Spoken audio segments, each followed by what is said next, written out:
What if I told you that asking just 7 specific questions could double your sales conversion rate almost overnight? When I left the Marine Corps and started in sales, I made this one critical mistake that was killing my sales. Today, I'm going to show you how to avoid it. Hey, my friend, I'm Konovalov. I'm the founder of The Goal Guide and the author of B2B Sales Secrets. If you're struggling to close deals consistently, I've got some bad news. Most sales professionals are losing deals because they're asking all the wrong questions. Look, there's a reason why the best salespeople in any organization close 3 to 5 times more deals than the rest. And it's not just talent, it's their strategic questioning process. As a sales coach who's trained hundreds of business owners and sales pros, I've identified a clear pattern. It's not about the pitches that you make in sales. It's about the quality of the questions that you ask. In this video, I'm going to break down the exact 7 questions that transformed my sales closing rate, and we'll do the same for you. I'm confident of that. Here's what we're covering today. Number 1,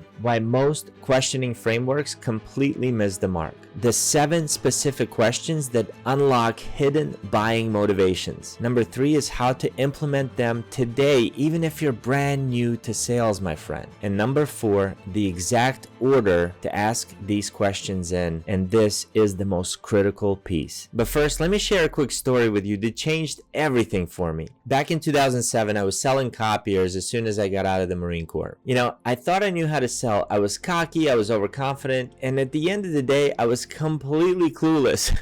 I remember one presentation, the client asks, Eric, what's the difference between your brand and our competitor's brand? In my cocky voice, I said, you know what? Ours is like driving a Lexus and theirs is like driving a Hyundai. I could have sworn I had her. Before I knew it, the woman reaches in her purse, and you guessed it, she pulls out a set of keys, one of them being to a Hyundai. She said, Eric, I don't need a Lexus in my copy machine. I just need something that makes copies. At that moment, I realized that I was making assumptions about what my clients valued instead of actually asking the right questions to truly understand what their motivations are and what is it that they desire. After that embarrassing moment, I completely transformed my approach to sales conversations. Instead of leading with my assumptions, I developed a systematic questioning framework that has since helped me and my clients generate millions of dollars in revenue. Let me share it with you. Question 1. What interested you in meeting with me today? Just think about it. Your prospect said yes to meeting with you out of probably dozens of sales pitches that they got on a regular basis. You need to understand why they said yes. What was it about what you said grabbed their attention? This question reveals their initial interest and gives you a foundation for the entire sales conversation. It shows you exactly where to place your focus. The key follow-up to that question is, why is that important to you? This takes you from surface level interest to deeper motivation. Question number 2 is, what are you doing now with your current solution? You see, you need to understand their current situation before we can make any recommendations for any kind of change. Ask what they're doing now with their current solution. How's it working? What do they not like? What might be frustrating? What do they love about their situation now? For example, if you're like me and you sell sales training, you might ask, hey, what kind of sales training are your people getting now? Follow that up with, how's that going for you? This gives you a clear picture of what you're competing against and reveals pain points without you having to guess. Question number 3, what are you looking to change or improve? I call these the tomorrow questions. See, we've established where they are today. Now it's time to figure out what is it that they truly want to achieve. The way I use this is by asking it specifically. So I might say something like, what specifically are you looking to change or improve in your sales results? This question is super powerful because it gets them to articulate their desired outcome in their own words. This way, I'm not selling them on my vision, I'm simply aligning myself with their vision. Question number 4 is, what does the end result look like if you're able to solve this challenge? This question helps them visualize success and it builds emotional investment in your solution. I might ask, if we're sitting here 12 months from today and everything went exactly how you wanted it to go, what would be different? What metrics would have improved? This creates a clear vision of success that you can always refer back to throughout your sales conversation. It's like your North Star. Question 5 is, what challenges are currently stopping you from achieving the desired desired result that they mentioned before. Now we're identifying obstacles. By asking these questions, you may reveal hidden objections that they may not have told you about before. And these hidden objections oftentimes become deal breakers. Maybe their team is resistant to change. Maybe their budget is tied up elsewhere. Maybe they had a bad experience with a similar solution in the past. We want to know these things.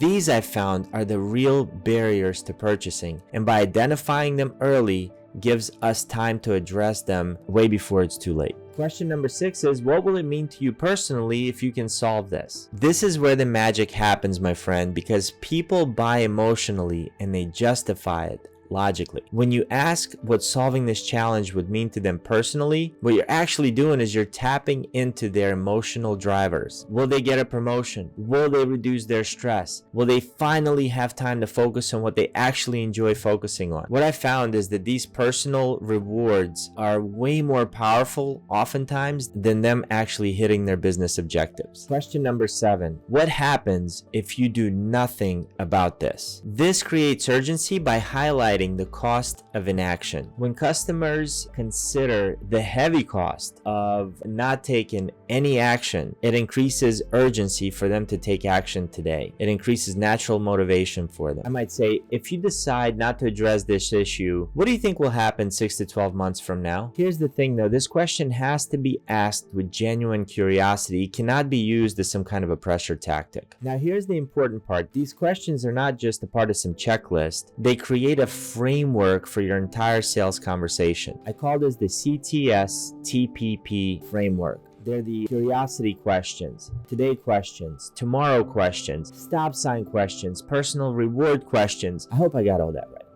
The order matters, my friend. You build trust with curiosity. You understand their situation with today questions. Create the vision with tomorrow questions. We identify their obstacles with stop sign questions. And we drive motivation with personal reward questions. One final tip that many people miss is you have to validate before you close or propose any solution to them. Think about it like a waiter taking your order. They go around, get everybody's order at the table, but before they go back to the kitchen, they do what? They repeat the order back to make sure they got it right. Before presenting your solution, we must be just like the waiter. Summarize what you've heard. It's only going to help you. It's going to sound something like this. So based on our conversation, you're currently experiencing X. You want to achieve Y. You're struggling with Z. And if you can solve this, it would mean A for you personally. Is that accurate, Mr. Customer? This simple validation step increased mine and my entire team's closing rate by over 30%. If these 7 questions are already shifting your thinking about sales conversations, I want to give you something that will take your results even further. I've developed what I call the LinkedIn Prospecting Playbook. It's a complete system for how you can connect with your ideal clients on LinkedIn. It's actually the perfect companion to this video. This isn't just the theory, it's the exact step-by-step process my clients have used to fill their pipelines and schedule meetings with their ideal clients. The best part, it's completely free. I created this resource because I know how frustrating it is to have the best sales skills and not be able to connect with your ideal clients or schedule meetings with your ideal clients because of all the gatekeepers that are out there today. So just click the link in the description and you'll be able to download your LinkedIn Prospecting Playbooks. It has 6 scripts, 9 tips, or 9 scripts and 6 tips, one or the other, but it's going to give you everything you need to be able to connect and get that client to say yes to meeting with you, my friend. If you found this video helpful, hit the subscribe button for more practical help with business and sales growth strategies. I'm constantly sharing what's working for me and my clients on this channel. Hey, my friend, I'm Konovalov, and I'll see you in the next video or inside the LinkedIn Prospecting Playbook.